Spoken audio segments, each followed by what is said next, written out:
The Fantasy Animation Podcast is a completely independent production. It is made by experts in the field. Chris is a lecturer in liberal arts and visual cultures education at King's College London and author of The Computer Animated Film, available in all good bookshops. And I, Alex that is, am a senior lecturer in film and media studies at the University of Portsmouth and author of Encountering the Impossible, the fantastic in Hollywood fantasy cinema, available in even better bookshops. We do this podcast to provide audiences with an informative and hopefully entertaining guide through the ways in which you can not only enjoy fantasy and animation, but study it, examine it, explore it, and of course, make it and have a career in it. I hope you enjoy the show.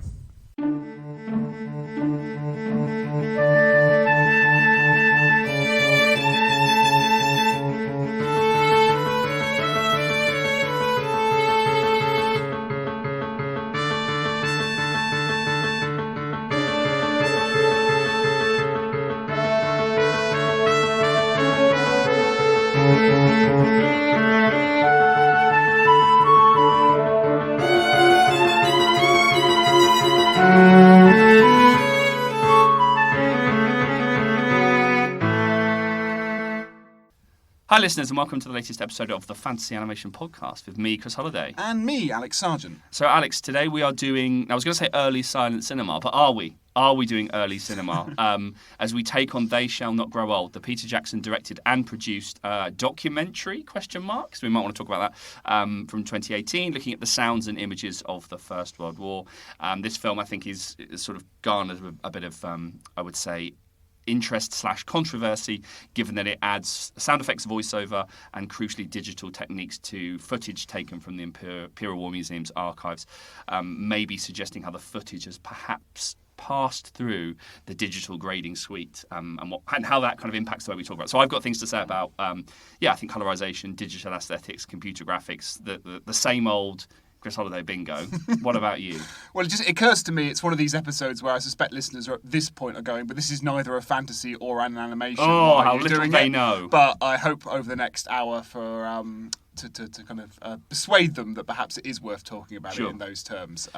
Yes, well, we will do some very small persuading. Mm-hmm. Our special guest will do a lot of the heavy lifting in this episode. So we're joined by Dr. Lawrence Napper, who is Senior Lecturer in Film Studies at King's College London. He is undoubtedly King's, silent cinema and British national cinema expert, whose books include British Cinema and Middlebrow Culture in the Interwar Years, The Great War in Popular British Cinema of the 1920s, and then most recently Silent Cinema Before the Pictures Got Small. He has also appeared on BBC4 television documentaries, and he's also involved in the Kino Quickies series of podcasts as well.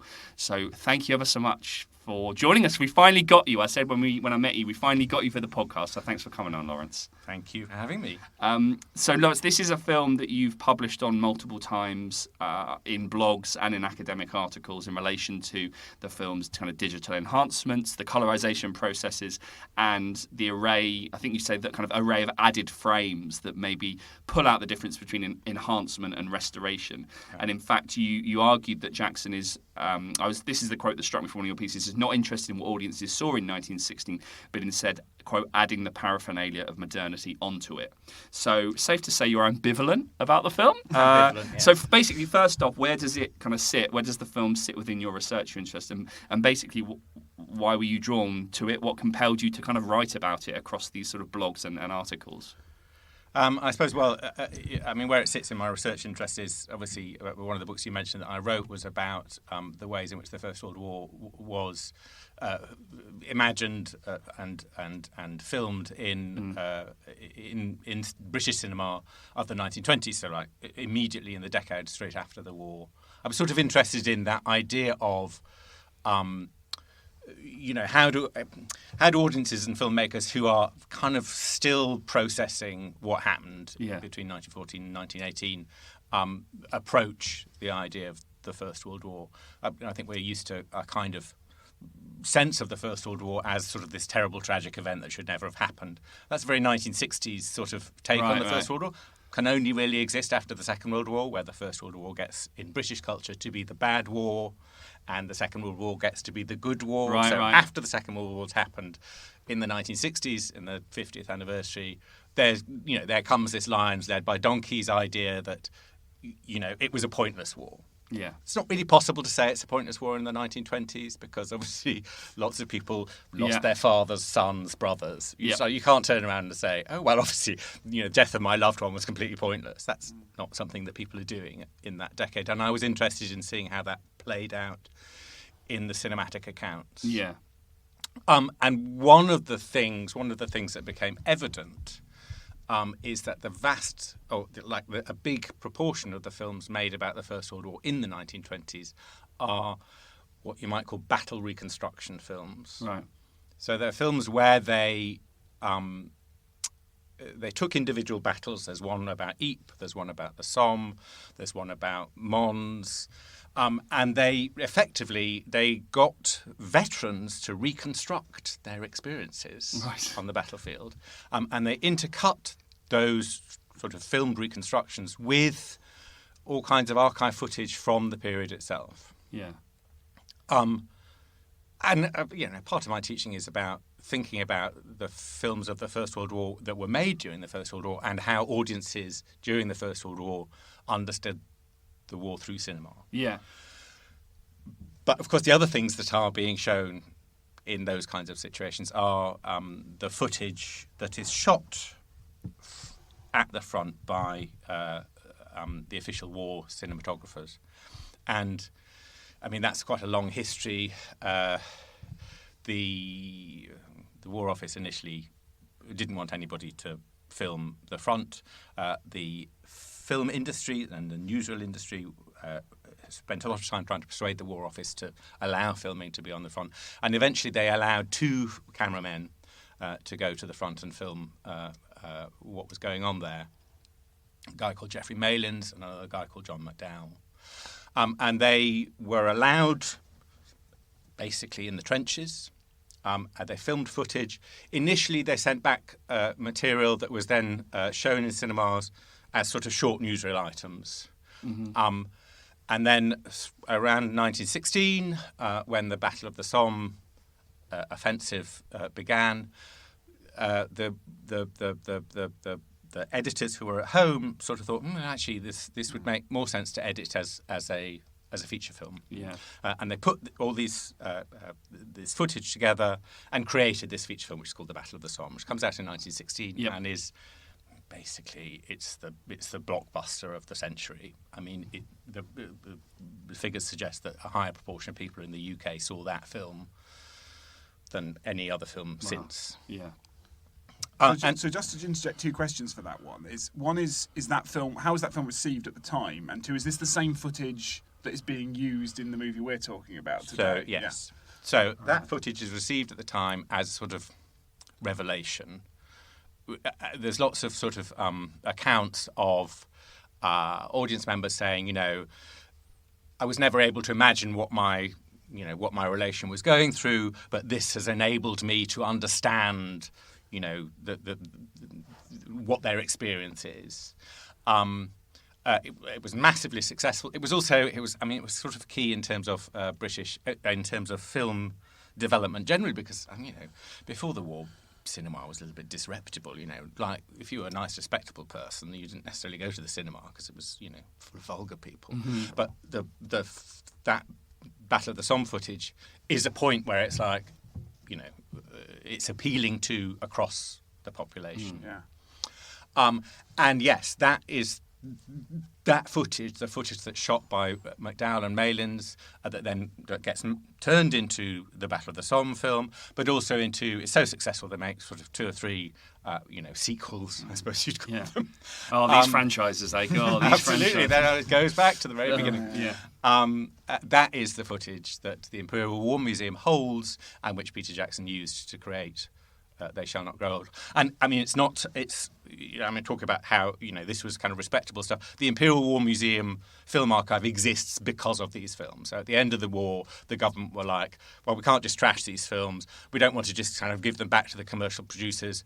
Like, these are sacred objects, effectively, memorial objects of the war. And so we, when we are creating the Imperial War Museum, which was created as as a sort of, as a memorial to the First World War, they included a film archive.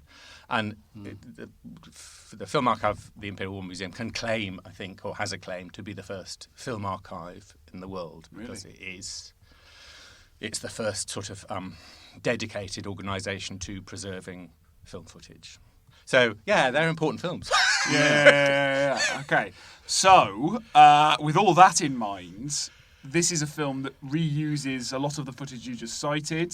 It kind of, from my understanding of the production, Jackson and the team were sort of just given access to this archive of various films and told to do what they like with it? Were there certain... My understanding is that the Imperial War Museum sort of thought, centenary of the First World War is coming up, better, what are we going to do for this? And they had various ideas about how to use their footage. And one of them was to approach a filmmaker to make a kind of a film out of this material. It's not unusual, actually, for archives to do that. There are various examples from Sea to Sea is a film that the BFI quite frequently commissions these kinds of... Right. But they usually go for a relatively unknown, or a filmmaker who's starting out, or a filmmaker who's sort of like at the mid-level. They don't go for a sort of mega star like Peter Jackson. But Jackson, obviously famous, is very interested in the First World War. He's obsessed with it. Yeah, he was going to make a version of the Dam Busters very famously, wasn't he? That never actually ended up happening, right? Yeah, so he was keen to do it. So they were like, okay, yeah, sure, we'll let you do that. Yeah, I can imagine the meeting. Exactly. So he basically had the run of the archive, and they showed him a lot of material, and he, made his decisions. And I think there was a little bit of a kind of moment where he was like, "Oh, look, wouldn't it be great if I could colorise this material?" Because one of the key things about, one of the kind of, I guess, one of the key ethical things about archive work is that you don't alter the stuff. Do you know what I mean? Sure.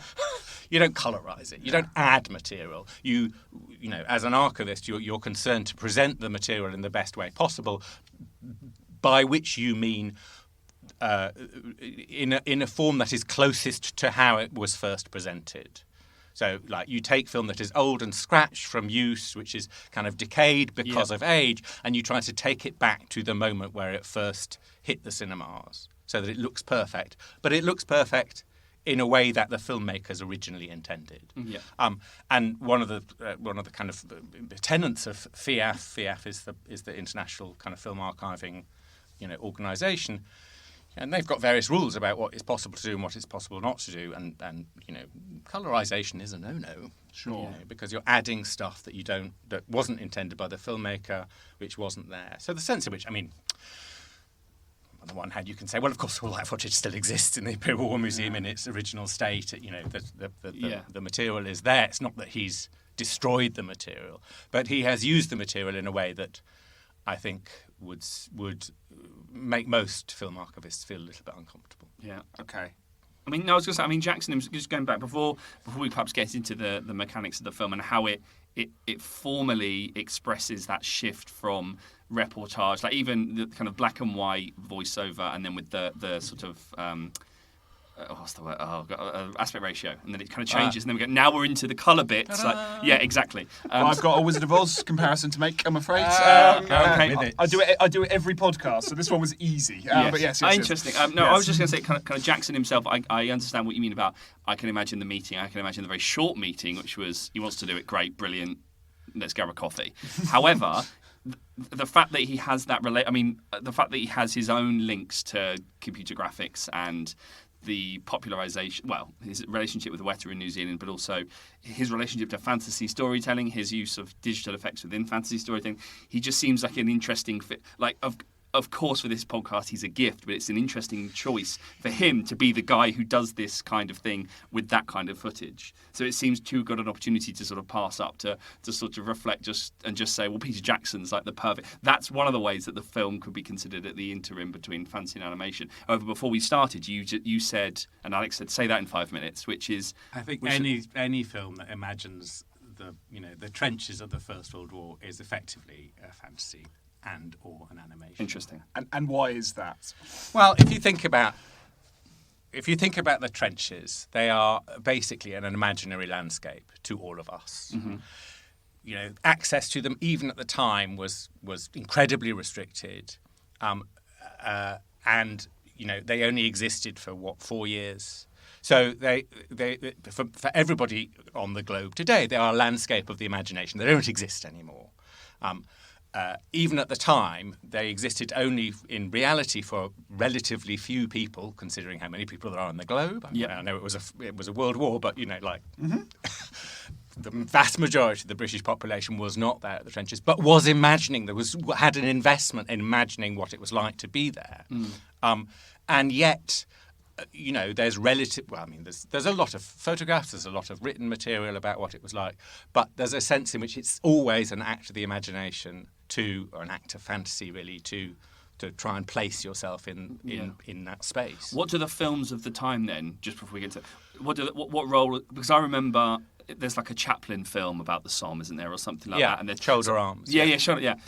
So there are.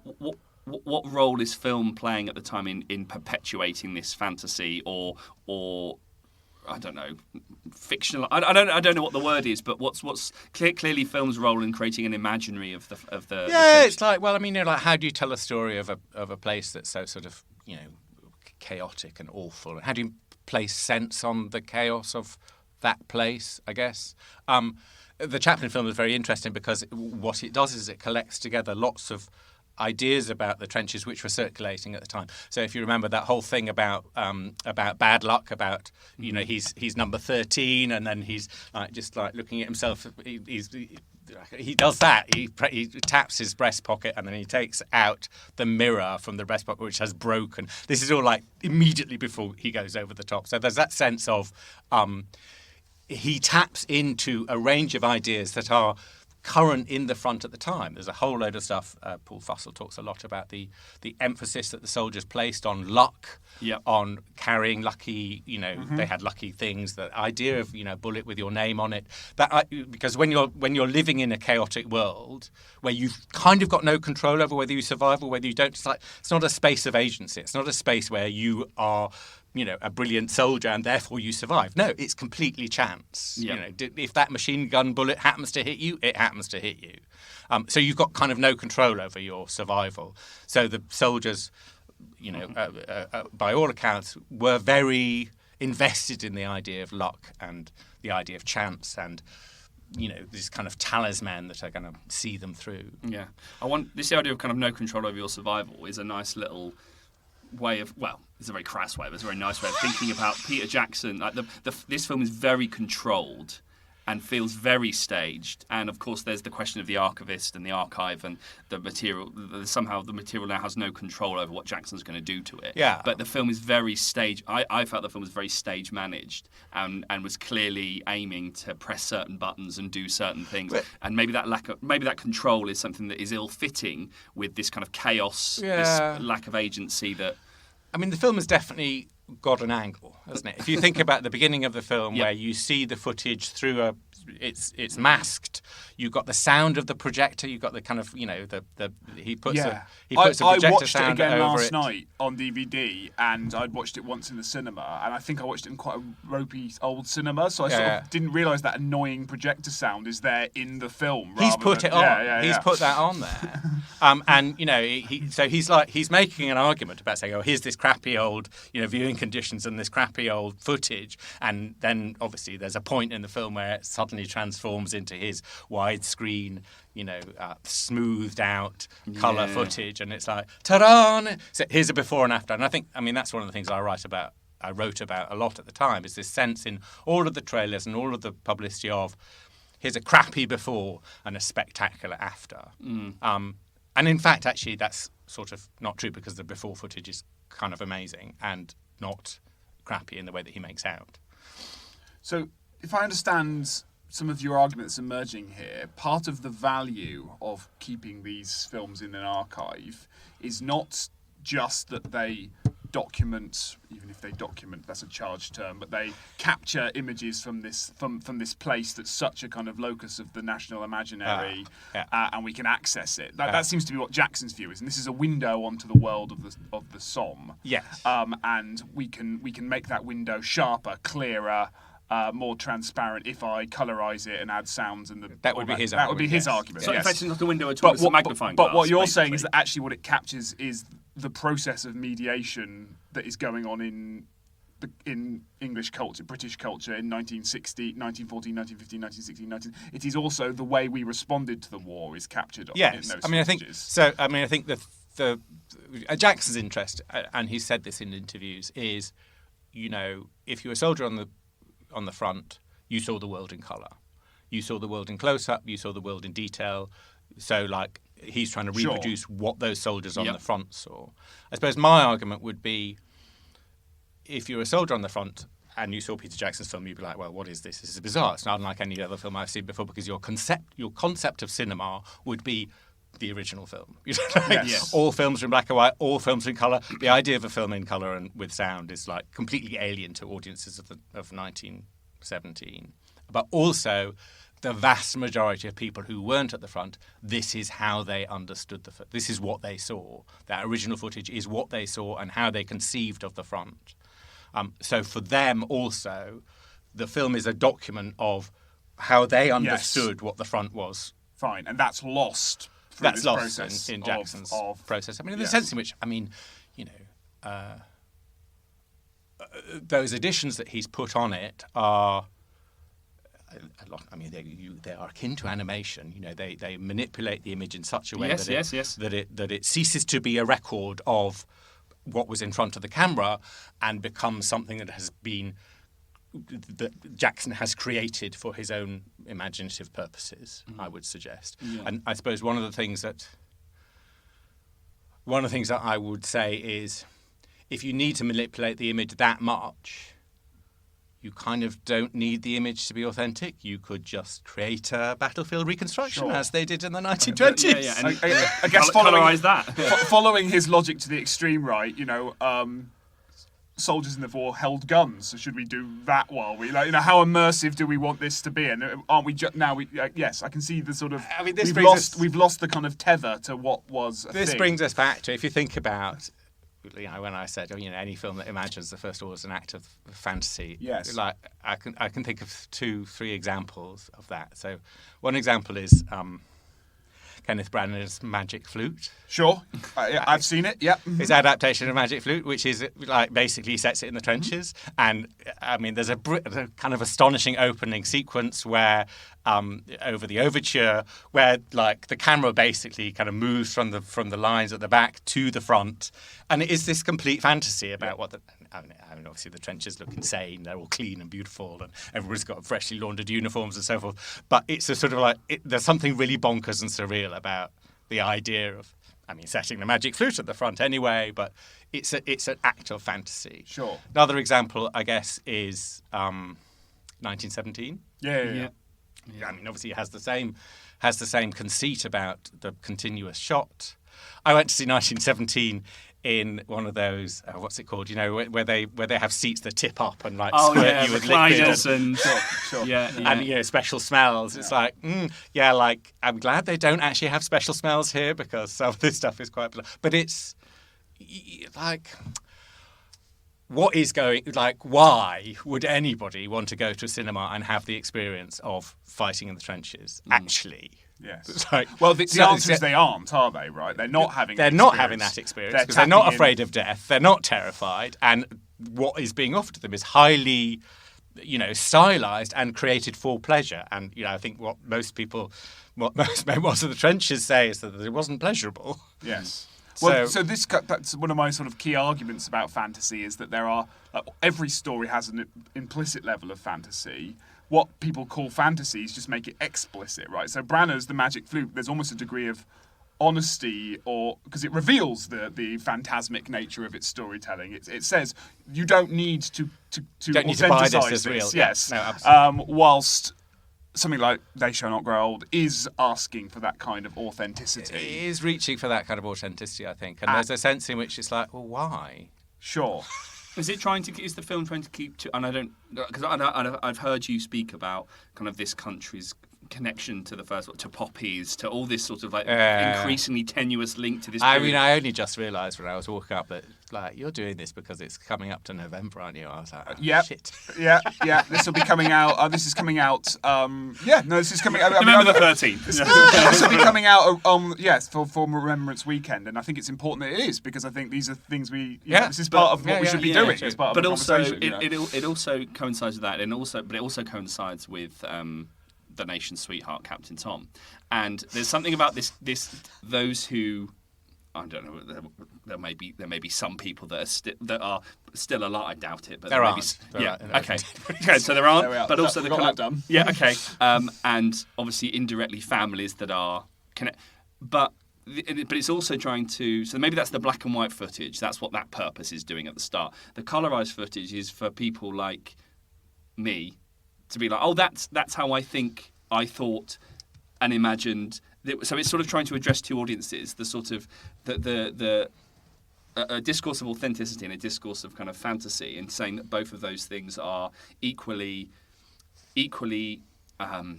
realistic. Because his argument was that it's based in kind of testimony and memory rather than accuracy, but that memory is important to sort of think about. Memory is equally as real or as and authentic as the actual footage. And so he's trying to capture two different responses to a period of time. People that felt it and people that continue to imagine it. Interestingly enough, that distinction between two different kinds of audiences, an audience whose memory is being triggered by the film, and an audience who is being educated about something that happened before they were born.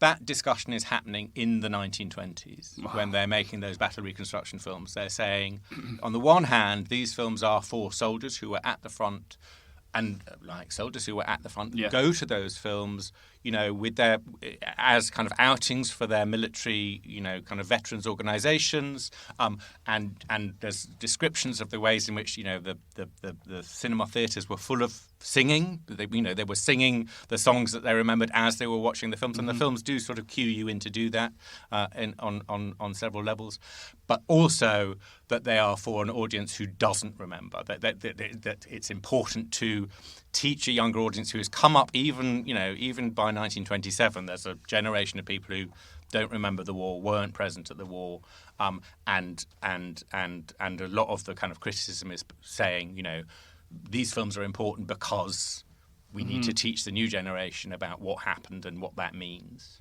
I mean, I think obviously that part of the point of Jackson's film is that it was the centenary. It was a centenary object.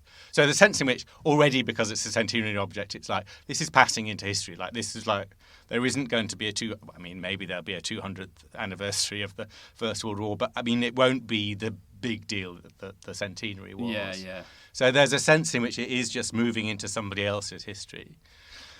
Yeah. And I mean, I sort of feel a bit like that about remembrance, really. Yeah. It's like, we've spent many, many years saying, oh, let's remember the First World War. Let's make sure that this never happens again. Like tugging our beards and being very profound about how terrible war is but like we're still at friggin' war. Do you know what I mean? We still do wars all over the place. Maybe we should stop making that argument because it clearly hasn't worked. Yeah. Well, it seems to be.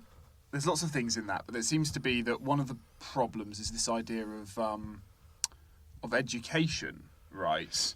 That what this is both the old footage and the new footage. It sounds like in different ways claim to have some sort of educative purpose. They're showing us what life is like in the trenches, and what you're saying, and I buy the argument entirely, is that you can't. It's the only way to really do that is to accept it's sort of a mass cultural fantasy going on.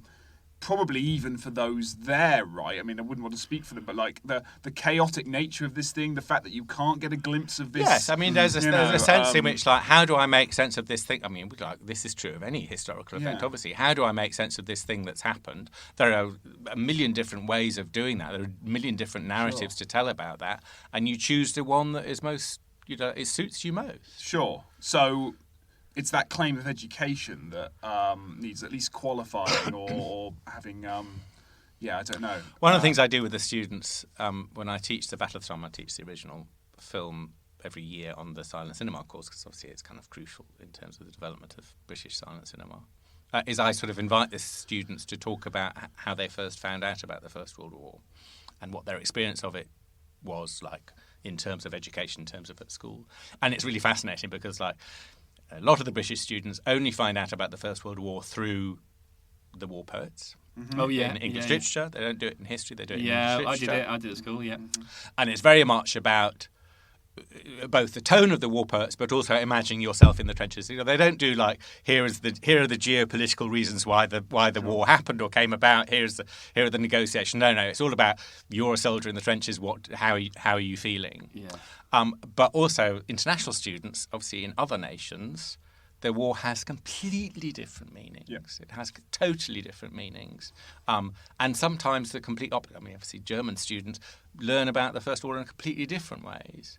And always there is this relationship between the First and the Second World War and that sort of balance of like what is a good war and what is a bad war and how do you make sense of it. So I think that is sort of, I mean, I suppose that just illustrates your point about the ways in which, you know, you lay stuff on this history.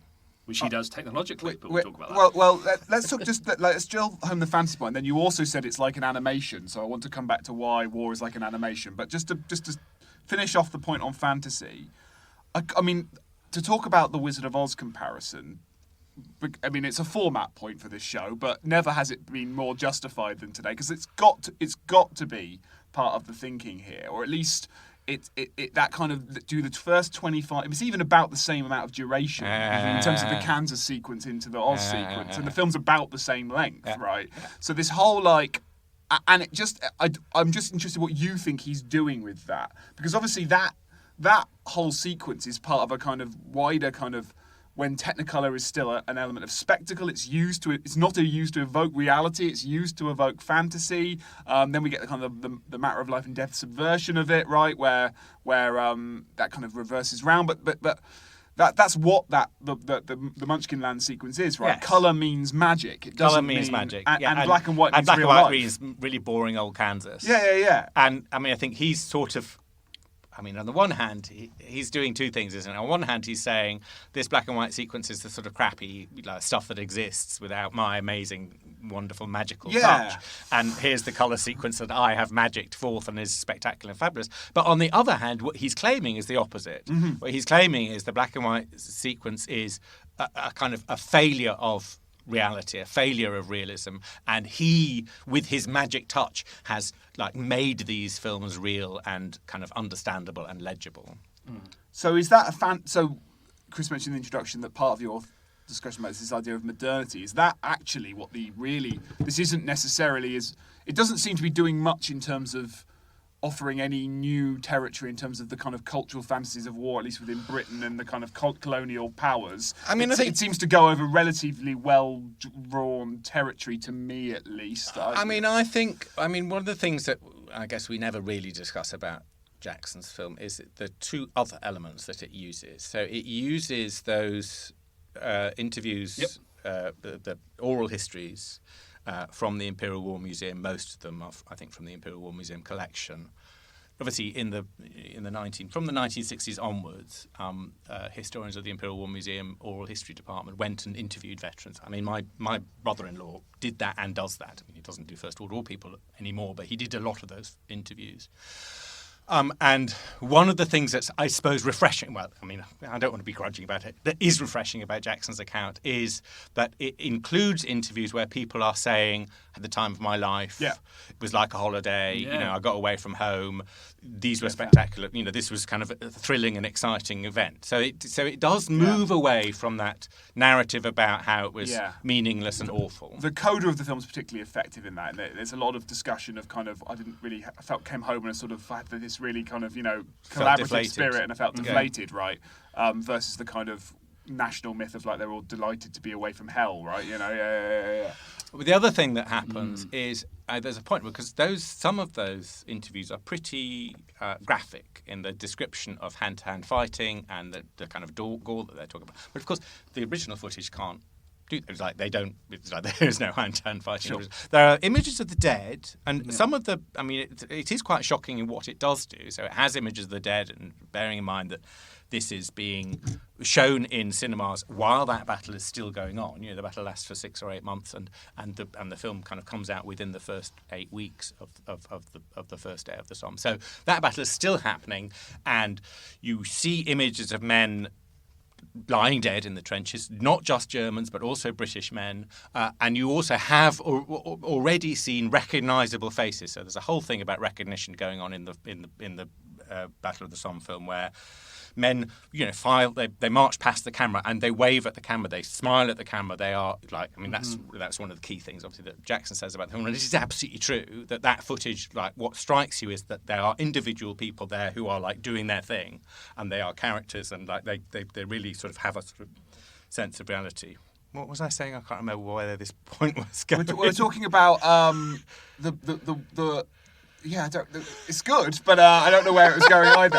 The footage of and the way it's manipulated. Yes. So it's graphic about the hand-to-hand fighting, but of course the footage can't go there with it. And what Jackson uses instead is illustrations. Yes. He uses still illustrations from the War Illustrated, Yep. and from various other magazines, contemporary magazines of the period. So and those.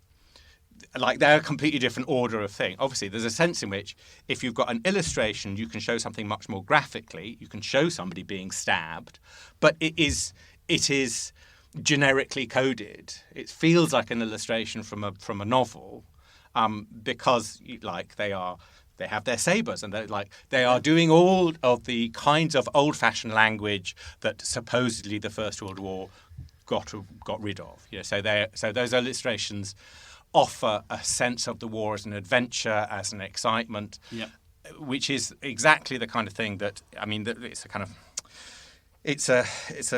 of general discussion within literary studies that before the war it was possible to talk about war in these kinds of glamorous chivalric terms, and that was very much a language that was circulating at the time of the war, and after the war that wasn't possible.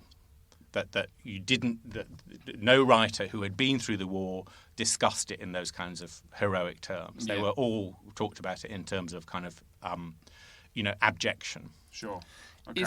In terms of that, the sort of stylistic shift. Obviously, you have the obvious, as you said, from black and white to colour. And then I noted down the sort of the bits in the film where they're talking. So when they're talking, for example, about the kind of sanitary arrangements, and they're talking about kind of basically lining up and going to toilet, and which precedes a sequence about if you don't have gas masks, you urinate in a, Anyway, that's the moment where there is a shift between kind of still images. There's the footage from presumably the archival footage. Then you have still images, and then you have what look like kind of cartoons, like the drawings, like drawings from the newspaper. Where they're in colour as well, aren't they? Quite often those posters as well. Yeah. Certainly in the opening section, it's very strange because talking about that register shift is that. Actually, the only bits of colour you get in the first 25 minutes are the kind of propaganda posters that the film is contrasting with the reality of what the soldiers are talking about. So you get these flashes of colour every time they're talking about the fantasy of war. Yeah. And then the thing goes into... Like, there is some weird... In a way, if I weren't completely if I was completely naive, I should say, and I was reading this purely as a fantasy scholar, there is a way in which the fantasy of colour is coded within the movie. But I don't think that is what he's getting at. I think it's much more about this idea of, as you say, magic, technology, bringing back to life almost that's the fantasy, right? We've brought back to life the past. Yeah, well, it reminds me of when we did Walks with the Machine, we did animated documentary, and the fact that the whole film was in animation, and at the very, very end, you have this live action footage. And the simplistic reading, I think, that we mentioned was, okay, so is the filmmaker making a comment that the animation is equally as real as the live action, and vice versa? A similar charge you could level at this, where you say, well, is the film's move between this kind of mixed media effect, if it had cartoons, let's say, or if it had cartoons, but it also had your still images, your newspaper, your advertisements, your illustrations, alongside the archival footage. Would that mean that Jackson's saying all of these are equally as imagined, or is he making a point about registers of realism and registers of fantasy? Because it would be too easy to say, well, yeah, all of it is fake. Yeah. He's definitely not. No, he's trying to do the reverse of the Wizard of Oz. Yeah. He's trying to say that the introduction, trying to authenticate his version, whilst at the same time, so kind of writing on the technology of the film and the hybrid of CG and all the different techniques that the film undergoes, not just through the colorization, but the dropped frames and the additions of worth talking about those other techniques that he uses. I think. I mean, there's this, like, I kind of I feel a bit like a fraud. I mean, like, some of the colorization I think is kind of amazing. You know, it's like some of those when he has it in a full shot. You know, when he has the original framing of the image and he's colorized that, or his team have colorized that, it kind of looks amazing. Yeah. The point where it sort of descends, I think, is the point where he tries to add those other modern techniques, particularly the close-up, particularly those bits where there's described how there's shots with like loads of guys like waving at the camera. You know, the camera points at a crowd of guys and they all wave and laugh at the camera. And he splits those shots up so that, in fact, those individual faces, sometimes there's like 20 or 15 or 20 faces on the screen at once, and he zooms in on each individual one. Yeah. And it sort of bubbles and pops, and like it just, I'm like the definition of the image can't cope with that extent of blow up. So then it starts to look literally animated. Yeah. You can see the grains of silver like moving around the face to create the movement, and you can see how it's been smoothed out. So there's like swirls of shading on these guys' faces, and they just look like they've been drawn quite badly. Yeah. No, I mean, so the writing around the film in relation to the technology is often, it's part of on the one hand, it's about the filling in the gap. The technology is able to fill in the gaps, and this is kind of a common refrain within VFX discourse that somehow it is additive. Animation solves the crisis of there being no footage. The crisis of there is nothing there. This is, again, Bella Honesrow writes about this in her book on animated documentary, that among the representational strategies of animation in relation to documentary are sort of mimetic and non-mimetic substitution. It could have been there and we're adding to it. It couldn't have been there, so animation solves the crisis of evidence, essentially. Yes. And then there's a third kind of category which is more metaphoric. Right. So the other two, mimetic and non-mimetic substitution, are at least grounded in some kind of reality. The animation is solving a problem, sure. which is again kind of a common refrain in VFX and animated documentary discourse. And the problem is that your camera hasn't captured the thing that you want, that you need. Yes. And there's no Sinking of the Lusitania, for example, as the first. Of course. As the first. What a lovely film that is. Yeah, but it's the. On the one hand, it corrupts a bit of film history because you're like, well, animation was always for adult. Like, where did the It's for Children came along? Because you've got Sinking of the Lusitania. But also that's sort of considered, Winsor McKay's, I think it's 1912, something like that, that's sort of considered, that's how the boat sank, even though it's a kind of animated documentary. Anyway, so you have the animation that kind of fills in the gaps and solves a problem. And then on the opposite side of that, you have the VFX Jackson going, I don't really know how it happened. It just all went into a computer and it spat out all this. So there are these conversations that he has where he's sort of the mystery of it. You make new frames. The computer does it. The computer does it, right? What? And then Jackson says, I don't even know how it does it. Please don't ask me. Somehow it takes the frame before and the frame after, and it creates a whole new frame that gives you a feeling of a smooth movement. Once you're back to 24 frames. So he's sort of like, I don't really know how it happens, but I did it, but I don't know how it happens. But that sounds to me like it's both that kind of classic, let's dismiss the labour of VFX classic. work, which is very kind of just, we've talked about that a few times. Yeah, but it also seems to be kind of tapping into, what he wants is this idea that the computer is the sort of, the computer is the kind of Bazanian automated capturing of reality machine now, right?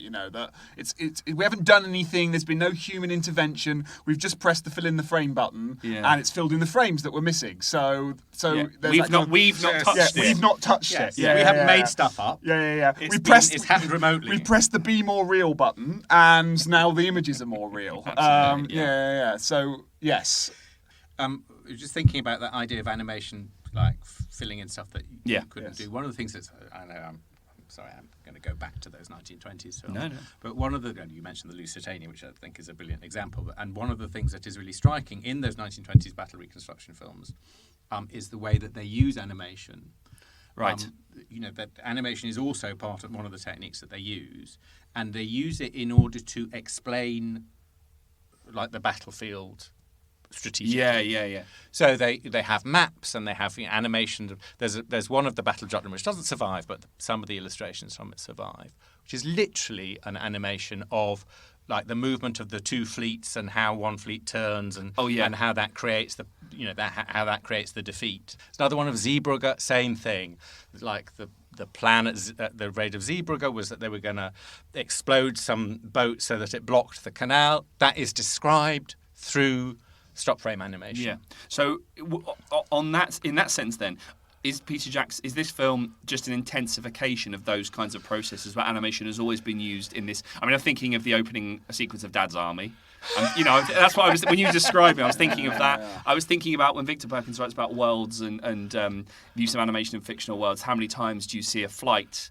He says something like, event doesn't have to be seen in a fictional world to know that it happens. Think of all the Indiana Jones, and you just have the map and the dotted line. Yeah. And you're like, they're travelling now. Yeah. So animation is always used in this sort of way. So I just wondered whether or not, in this sense, is They Shall Not Grow Old just an intensification of those kinds of various processes of reconstruction plus archive. It's just doing it in a slightly more extravagant way. It's also doing it with the archive. So I think I don't know whether you'd call this animation. You guys would know, but there are various shots which are in the original format. They are a shot looking over the top with little puffs of smoke of the explosions of the front, but obviously they're a long way away because he's a long way away. And Jackson zooms in on those puffs of smoke so that they fill the screen, and then he moves the camera across the frame that already exists to create this idea of a sort of whip pan to the next explosion. So, is that animation? That's actually a technique that's used in anime. So in order to create the movement of characters, you just have a frame that's big enough, and then you just move the cell to create the illusion of kind of flight. Yeah. So Astro Boy is a good example from the 1960s. So the illusion of movement is often not the character moving, but it's the camera moving. It's the camera moving and gliding across a cell to create the illusion of some kind of directional movement, with also a background. Maybe the character stays still, but the background is moved, almost like your Scooby-Doos. But it's sort of like that, but done in camera with the cell, and you have the sort of directional lines to create the sense of a kind of a gust of wind, flying, like they're often flying and stuff. So that's actually an interesting. Tom Lamar talks about. So you could read him as doing. Yeah, you could read him as doing those kinds of animated techniques. The difference is that these effects are things that are not meant to be kind of integrated back into the image quite so declaratively as They Shall Not Grow Old. They Shall Not Grow Old wants you to see the image as not a set of different little processes going on, but as this kind of authentic. This could be a very, very convoluted theoretical way of something saying Lawrence has already said very succinctly in his blog post, but the original footage I can see from this kind of distancing. I can't watch old movies. Is that sense that what they actually do is they evoke the distance of time. They evoke the distance of memory. They evoke the distance of mediation. If you watch them in their kind of original format. But what these things do is they claim a fantasy of it's all right. You're back there now. You're not watching this in 2022.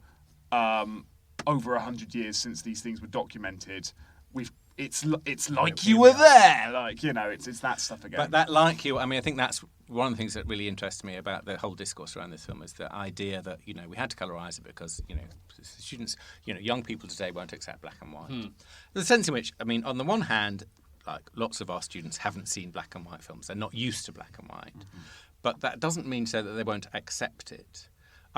And that, like, a lot of what he does is he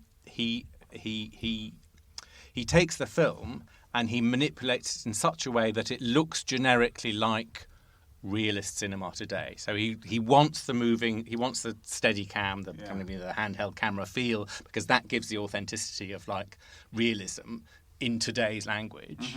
But of course, handheld cam doesn't exist in 1916. And the images themselves look very different from what we would understand as, they are static and they are on a tripod, but that's also their guarantee of authenticity. So these two different versions of authenticity are working against each other. But one of the things that is absolutely true is that if you show Battle of the Somme, the original version, to students and you explain to them how it was made and you explain to them, you give them some framing narrative, they sit and they watch it and they come out and they say, I was really moved, this is extraordinary footage. I couldn't believe that what I was looking at were people who were actually there going through that experience. There's the Sunken Road sequence in the main film where they're like, they've dug a tunnel into no man's land where there happens to be a road sunk down in a sort of, it's a sunken road. And they know that they're about to go over the top. I mean, he doesn't film them going over the top because he has to leave before that happens. But they know that they're about to go to the top, and they just look into the camera, and it's the most immediate experience seeing these guys who just they look like they're experiencing the thing that they're experiencing. So why didn't they just re-release this for? They did. And no one went to see it. No, it was very successful. Okay. They did a restoration of it a couple of years before the centenary, and it was beautifully restored. It had a new score composed by Laura Rossi. It was released in a DCP print. It went round cinemas. I mean, obviously, it wasn't a Peter Jackson film, so it went round art cinemas, and people who are interested in arts and history went to see it. But it wasn't a kind of blockbuster experience. But yes, that beautiful version of the original 1916 film absolutely exists, and that's one of the things I think is a bit dishonest about Jackson, is that he didn't admit. The way that he talks about it, the footage was abject. He made it fabulous. The footage was not abject that he encountered. The footage had been restored already and looked beautiful. Yeah. So that sense of also, sorry, Well,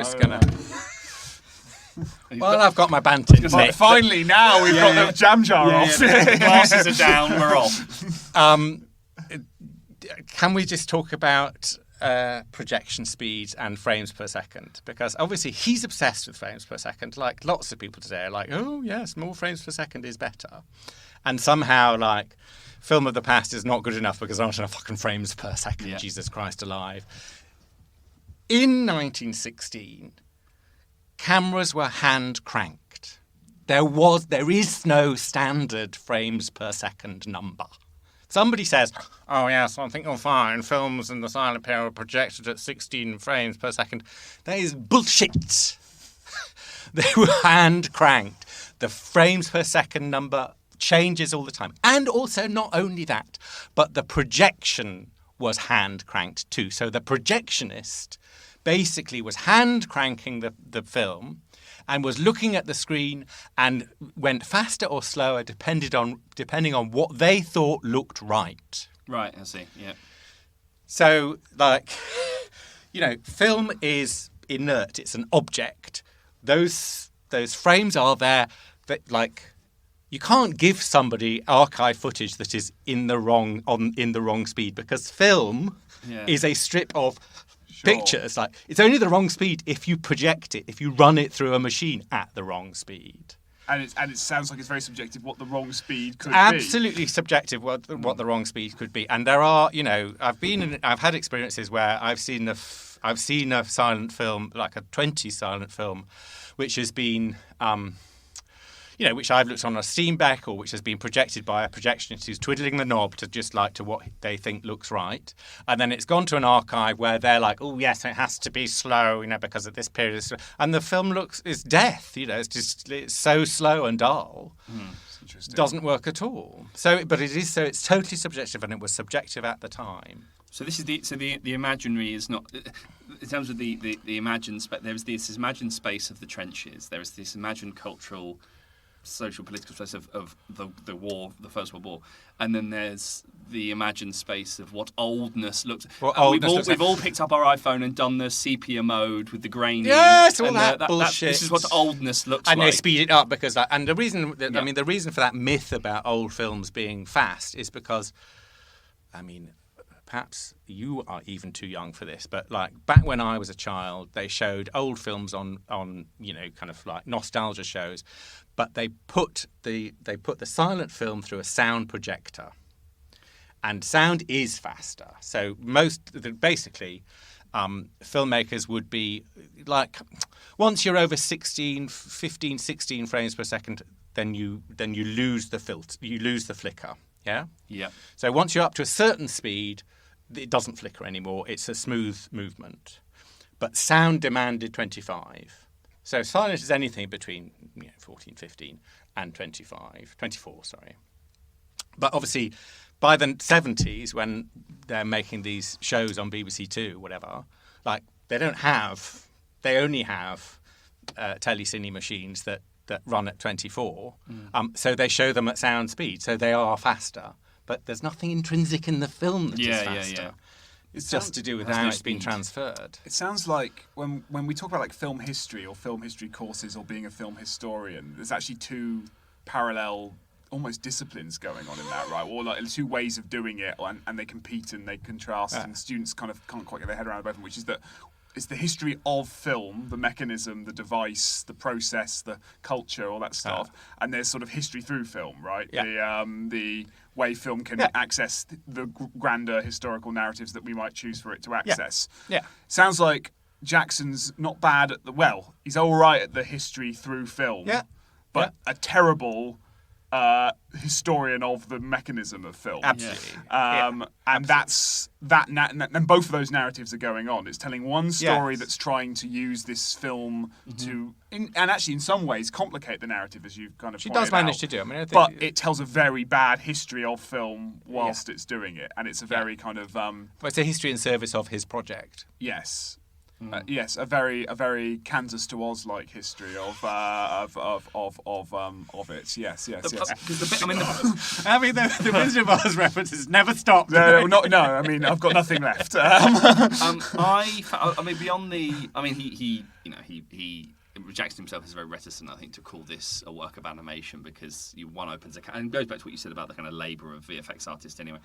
There's also the culture, what happens if I call this animation? So, and he says very famously, if we start doing too much, we get into the realm of CGI and animation, which is something else, entirely. So he's very reticent to see this at all as a work of CGI animation. It's all enhancement. It's all I'm just sharpening up what was there using. I'm using Adobe. I'm just sharpening up what was there. I think he passed that milestone some time ago. Because if he calls it animation, people will go, oh, like Gollum, like when you did Gollum. Like, and he doesn't want that. He can't have that. The bits that I found, the colorization, fine. The bits that I found more problematic, and maybe I doubt this is a feature of the original footage from Battle of the Song, but is where you have the kind of slow motion. So when the voiceovers are talking about a reluctance to go over the top, you have this slow motion of a lot of them turning their heads to the camera. And I'm almost certain that there's repeated footage. So something will happen and it's repeated again almost instantly. Yeah. I found those bits a lot more offensive because that's a real. We're now making this slow motion to try. Yeah, that's where I actually saw the most manipulation. The colorization I could sort of loosely get on board with and was sort of in the same way I can get on board for about 5 minutes with the Disney live action remakes and go, yeah, that's kind of interesting. Okay, fine. Like with this, I go, yeah, okay, so the colorization is interesting. And what else? And then I started to think about the mixed media, the use of illustration, and then these sorts of this use of slow motion and repeated footage that felt a lot more calculated to me. And I'm assuming that's not in the original. Absolutely that's him just in the same way he closes in on frames and moves the camera across frames. And can we talk very briefly about sound as well? What's the? Did they just get some Foley artists in? Did they take? Is there any indexical? Is the legitimacy? Are we talking about the legitimacy of the sound? Can we talk about that in the same way? Obviously there's no sound in the original footage. I suppose it's relatively interesting, the idea that he gets lip readers in to sort of to say what they're saying, but they don't say anything particularly unexpected. Yeah. But yeah, you see like bombs going off. Yeah, that's all. But I suppose there's a sense in which that's kind of okay because obviously. The films weren't shown in silence. The films were shown with a range of different soundtracks or whatever. Sounds like you said that a lot in silent cinema classes. Holy crap. Yeah. I was going to say that's. And one of the interesting things that the original IWM restoration did was they reconstructed the original soundtrack. So there wasn't an original soundtrack. All the sound was played live. All the music was played live. But in the trade magazine, the Bioscope, there is a suggested list of pieces to play at the different sections of the film.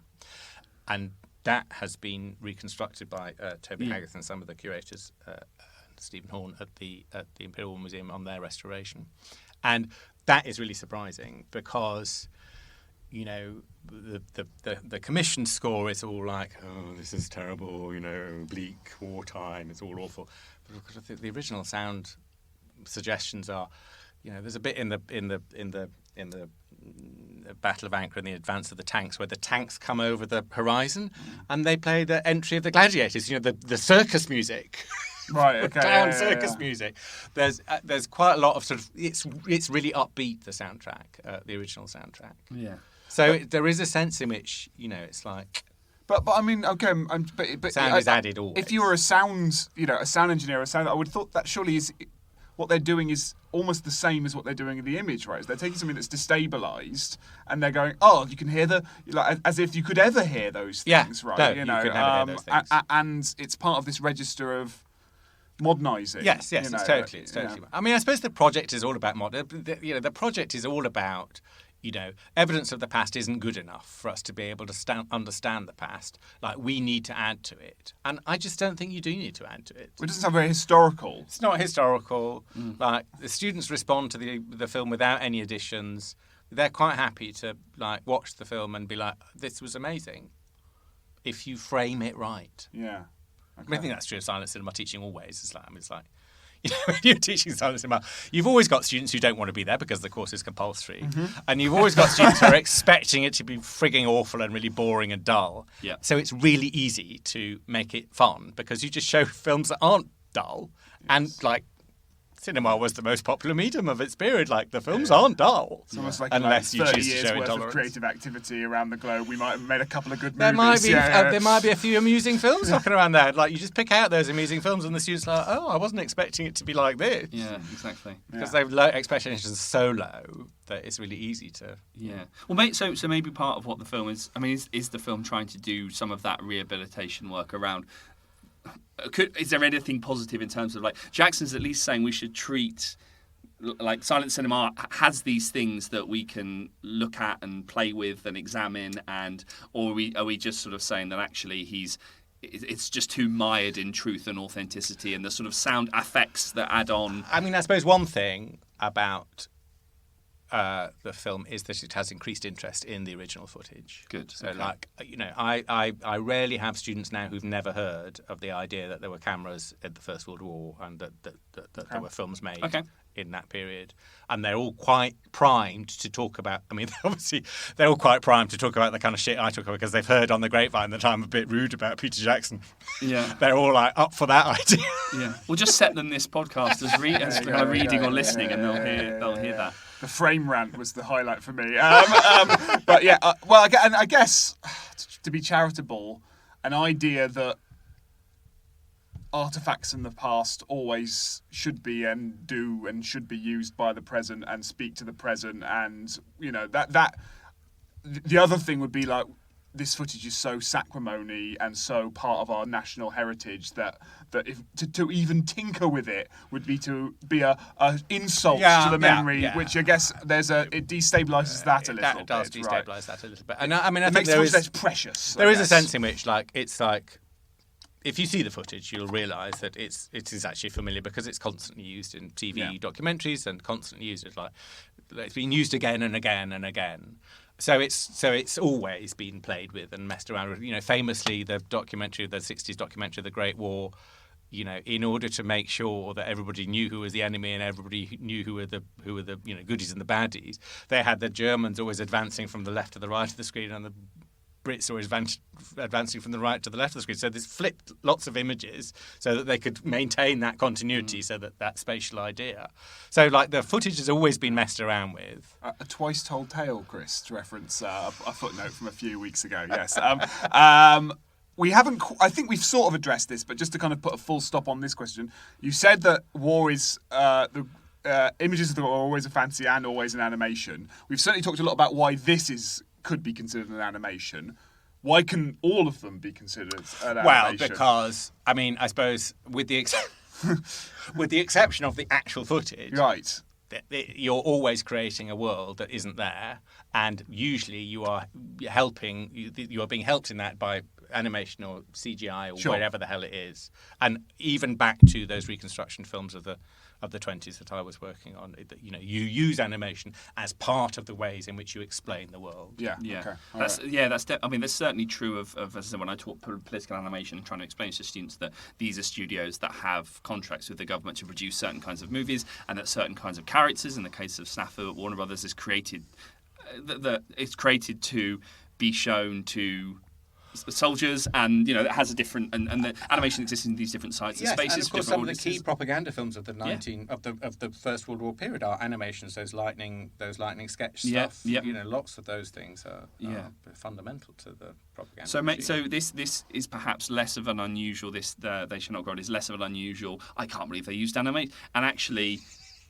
Yes, the whole debate that Jackson has or doesn't have about whether this is or isn't animation, or whether or not we should even care that it uses animate, is actually something that's been going on for a long time, and actually we can critique the film in other ways, like its use of slow motion. We can critique its rhetoric of how it uses that, right? I think Ursula. I think that's the thing that I've got a real beef with. If he just sort of said, I've used this footage for the Imperial War Museum and I've done this with it, and isn't it great? And I would have been like, that's fine. Yes. I used it as a playground to create a kind of CGI blockbuster out of it. But what he actually says is, this footage of the Imperial War Museum was so terrible and awful and of crap, and it was all jerky and speeded up, and I have solved it, is the way that he describes it. Which is preserved it for another generation. It's kind of just not an appropriate way of going about your business, I think. Okay.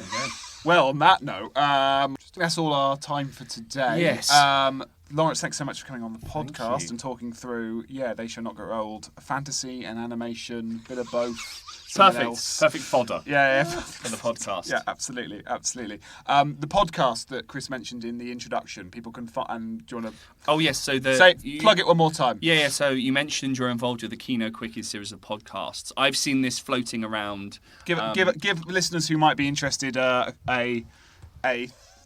20-second synopsis of what the hell it is, and I'm assuming it can be found in places wherever you listen to podcasts. Yeah. So Kino Quickies. So Kino Quickies, Quota Quickies are a series of films made in Britain in the early 30s, purely as a result of film legislation, purely as a result of government legislation that said films had to be made. So they're famously awful, but they're also hilarious. And me and Dom DeLargy, who is my kind of partner in crime, he's the one who actually does all the work and creates the podcasts.